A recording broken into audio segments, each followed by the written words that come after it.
તો ગુજરાતમાં નથી જળવાતો નેતાજીનો પ્રોટોકોલ। સામાન્ય વહીવટ વિભાગે પરિપત્ર કરવાની ફરજ પડી છે। એમપી એમએલએ મંત્રીઓનો પ્રોટોકોલ જાળવવા માટે આ પરિપત્ર કરવામાં આવ્યો છે।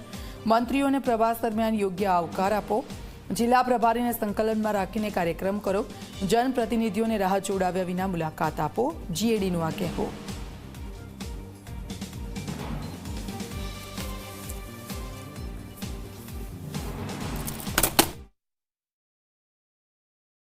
કોંગ્રેસે વિપક્ષ તરીકે વારંવાર રજૂઆત કરી કે અધિકારીઓ કોઈનું સન્માન જાળવતા નથી। ભાજપના અનેક લોકોએ વારંવાર ફરિયાદ કરી, વારંવાર સરકારે પરિપત્રો કરવા પડે પણ અધિકારીઓ માનતા નથી। પરિપત્રો ઘોળીને પી જાય છે। એનો સ્પષ્ટ મતલબ છે કે મુખ્યમંત્રી સરકારનો વહીવટી તંત્ર પર કોઈ અંકુશ નથી।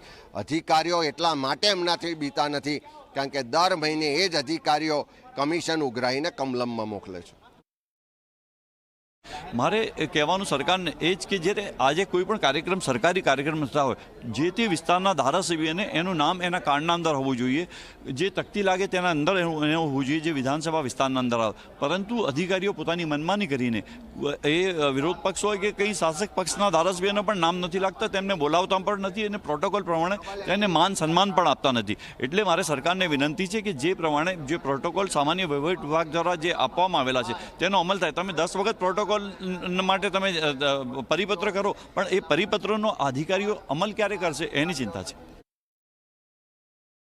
અમે તો લડાયક માણસો છે, અમે તો લડાઈને પણ અમારું કામ કરી લઈએ, પણ એમના ધારાસભ્ય જે કોઈ છે જેને અમુક જેને ખ્યાલ નથી પડતો, જે ભાજપના સિમ્બોલ ઉપર જીતેલા છે એવા લોકોનું તો પ્રોટોકોલ જળવાતો નથી અને એ પરિપત્ર બહાર પાડ્યો છે, આજે સરકારે પણ સ્વીકાર્યું છે।